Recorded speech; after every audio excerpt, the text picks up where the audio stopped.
We're at the point in the offseason where things really start to heat up. The hot stove begins to burn and we start to see free agents sign. But the market is usually dictated by those players at the top of it. So what we're going to be doing here over the next coming couple of weeks is we're going to be examining the best free agents and their 5 most likely landing destinations for this 2026 campaign and beyond. So keep it locked in here at the Baseball Banter Broadcast, and let's get into it.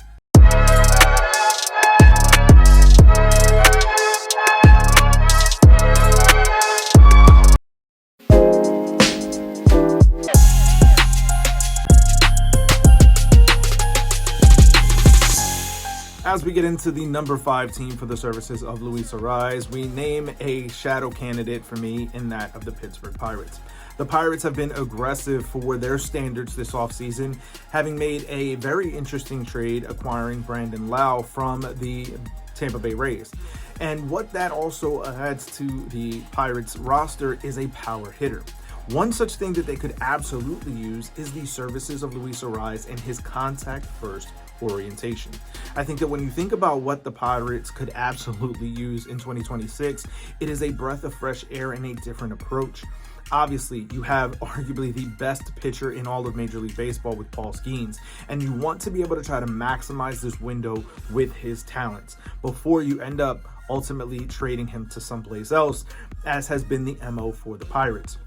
But if you start to build a team that can mix and match power and balance with hitting contact, there's no doubt about it that the Pirates could be a very interesting squad in 2026. Obviously, there's going to be a lot of opportunities for players to be able to come in and make that different approach. But having Luis Arraez there to kind of help walk through and guide some of these younger players into a more contact-first approach could change the outlook for the Pirates. Obviously, there's a lot of teams, especially in that National League Central Division, that are kind of up in the air right now. When you're not really sure what you're going to get from the Cincinnati Reds after a breakout postseason run that obviously saw them end their term too short for their liking. You also had the St. Louis Cardinals, who are in what seems to be a rebuild. So this could be a year in which the Pirates start to make some inroads moving towards the top of the division. Obviously, it's going to be very, very difficult. You have the Cubs, who are still a favorite in the division, and the reigning division winner in the Milwaukee Brewers, who still seem to be as strong as ever. But for the Pirates to start making some ground and start heading towards the top of this division, it is going to take players like Luis Arraez and that contact-first approach. Change the way the game is being played by going back to the style of yesteryear when you had the opportunity to have contact guys in the game. To me, Luis Arraez is a very interesting candidate, and don't sleep on the Pirates as a potential fit.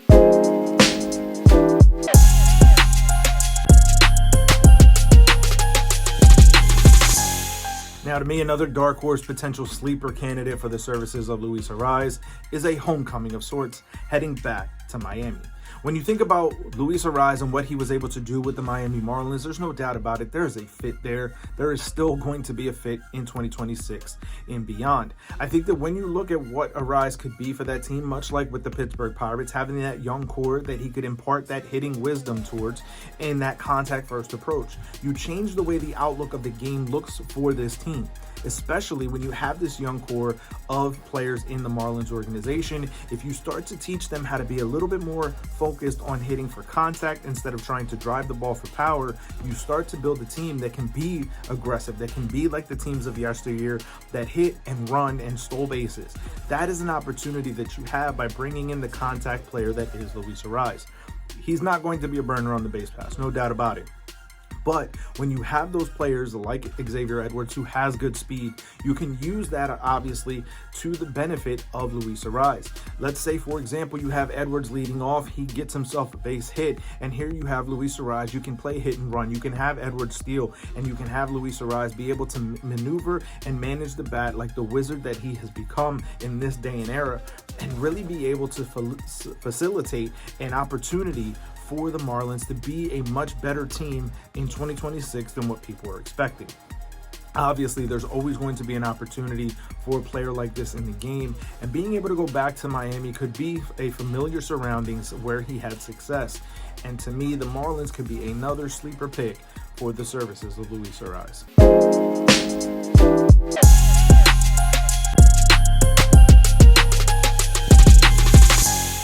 Now, the third team on my list is that of the Texas Rangers. The Rangers are a team that is loaded with some power already built into that lineup.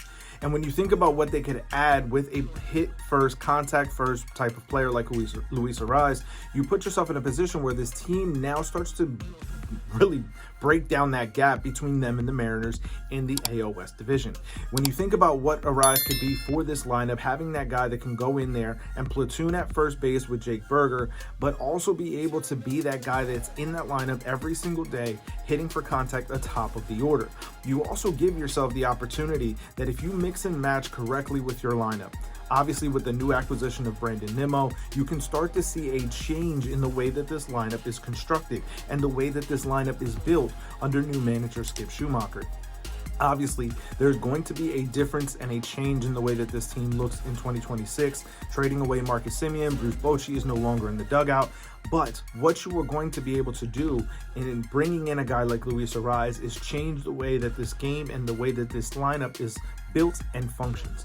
You obviously have the contact guy in Luis Arraez. You plug him in with a guy like Corey Seager, Jake Burger that I previously mentioned, Brandon Nimmo, amongst others, younger players in that lineup, like your Evan Carters, like your Wyatt Langfords, and you have an opportunity to really put this team in a position to be very, very successful.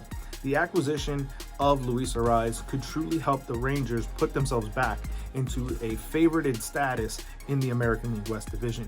It is going to be a tough race with them and the Mariners, but a player like this could help bridge that gap and put the Rangers right back into contention.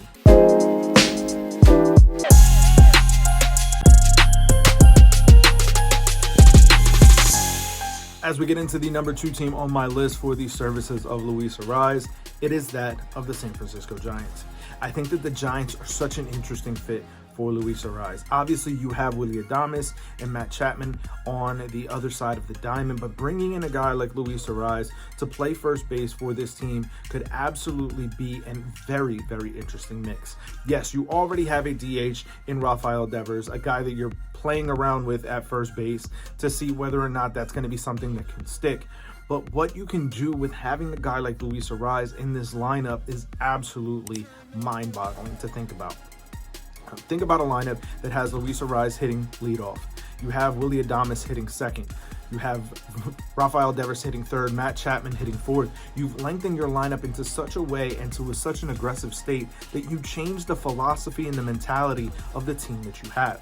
To me, Luis Arraez and the Giants is such an interesting dynamic, and the way that he could manipulate the bat for that lineup could be such a great feel, especially when you think about what he could do in Oracle Park with the big gaps, with the big wall, the triple alley. There's no doubt about it that you have an opportunity if you go after a player of this caliber who has, at this point in time, seemingly had no market. So you can potentially even get this player on a more team-friendly deal because of the fact that there has been little to no conversation about his services. The Giants could be a team that could swoop in, offer him a deal, and get this done into a position where they have themselves a legitimate leadoff guy and someone who can truly help balance out and benefit this lineup. Think about what a pairing of having a guy like Luis Arraez with Elliot Ramos and how he could help kind of bring down that giant swing into a more contact-oriented approach. If you can find that balance and you can mix and match these players in the right way for new manager Tony Vitello, you have an opportunity to really put this team into a position where they are going to be a very interesting candidate in 2026. Obviously, Luis Arraez is a player that needs no introduction into the way that he has been playing this game over the last several years. But adding a guy who's been a 3-time batting champion to your lineup is definitely a positive mix.